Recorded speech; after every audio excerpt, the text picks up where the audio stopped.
Perkenalkan, saya Yunika dengan NIM 2210202049 dan saya Karima Salsabila dengan NIM 22202059.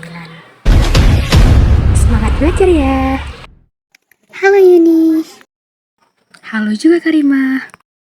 Teman-teman, kalian tahu nggak sih bagaimana sejarah tasawuf masuk ke Indonesia?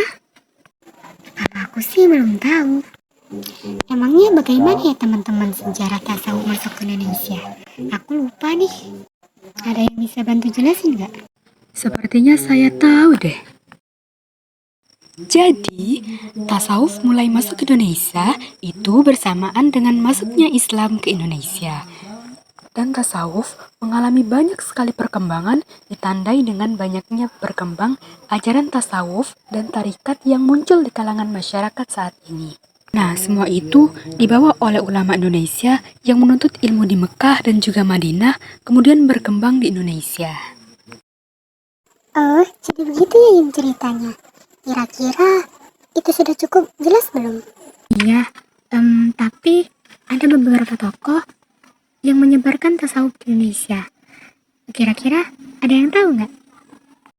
Oh iya, kebetulan saya tahu. Ada 5 tokoh terkemuka yang menyebarkan tasawuf di Indonesia. Yang pertama itu Hamzah Fansuri. Nah, ia berasal dari Barus. Ada juga yang mengatakan bahwa Hamzah Fansuri ini berasal dari Bandar Ayudi, ibu kota kerajaan Siam, tepatnya di suatu desa yang bernama Syahrunawi di Siam, yang sekarang itu disebut dengan Thailand. Kemunculannya dikenal pada masa kekuasaan Sultan Alauddin Riayat Shah di Aceh pada penghujung abad ke-16 atau 1588 sampai 1604 Masehi. Pemikirannya ini banyak dipengaruhi oleh Ibnu Arabi dengan paham wahdatul wujud. Selain itu, Hamzah Fansuri juga berpendapat bahwa Allah adalah zat yang qadim. Hal ini dikarenakan Allah adalah yang pertama sekaligus pencipta alam semesta.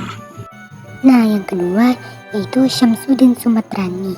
Beliau bernama lengkap Asyik Syamsuddin Ibnu Abdullah As-Sumatrani, sering juga disebut dengan Syamsuddin Pasai.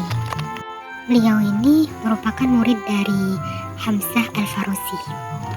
Nah, pemikiran tasawuf Syekh Syamsuddin ini sama dengan Hamzah Al-Farusi, yaitu sifat Allah. Sifat Allah itu qadim atau baqo, sedangkan sifat manusia itu adalah fana. Allah itu berada dengan sendirinya, sedangkan manusia itu dibuat dari tidak ada. Nah, selanjutnya tokoh yang ketiga yaitu Nuruddin Al-Raniri. Nuruddin Al-Raniri adalah seorang ulama dan sufi yang lahir di kota Ranir, India pada akhir abad ke-16 dan meninggal pada 21 September 1658.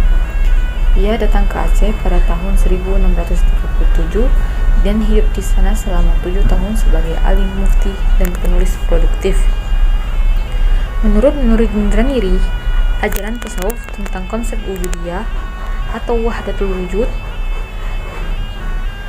kaum wujudiyah mengartikan tentang ketertunggalan Allah dengan alam. Hal ini tentu ditentang oleh Nuruddin Raniri yang akan membawa umat pada kekafiran. Tokoh yang keempat yaitu Abdul Ar-Rauf Singkil. Abdul Rauf Singkil adalah seorang ulama besar Aceh yang terkenal. Ia lahir di Singkil, Aceh pada tahun 1024 Hijriah atau 1615 Masehi dan memiliki nama lengkap Aminuddin Abdul Rauf bin Ali Al-Jawi Thumal Fansuri As-Singkil. Syekh Abdul Rauf juga menentang paham wujudiyah tentang penyatuan Tuhan dan hamba. Ia memahami konsep martabat 7 terletak pada posisi Tuhan terhadap ciptaannya. Ia juga lebih menekankan tentang transendensi Tuhan terhadap ciptaannya daripada aspek imanensi sebagaimana paham kaum wujudiyah. Yang terakhir yaitu Abdul As-Samad Al-Falimbani. Abdul Samad Al-Falimbani adalah ia termasuk putra dari seorang ulama tasawuf yang terkemukakan di zamannya, bernama Syekh Abdul Jail bin Abdul Wahab bin Syekh Ahmad Al-Mahdan Al-Yaman. Ia lahir pada tahun 1704 Masehi di Palembang dan wafat pada tahun 1708 Masehi dalam usia 85 tahun. Dalam bertasawuf, Al-Bani memiliki corak yakni dengan menggabungkan antara ajaran Al-Ghazali dan Ibnu Arabi yang dipadukan menjadi satu ajaran tasawuf tersendiri. Ia setuju dengan Ibnu Arabi yang mengatakan bahwa manusia secara potensial adalah sebagai manifestasi Allah yang sempurna. Nah, itu Ahda sudah ingat. Alhamdulillah. Nah, iya Ahda sudah cukup jelas. Ya udah, sepertinya segitu aja penjelasan tasawuf masuk Indonesia.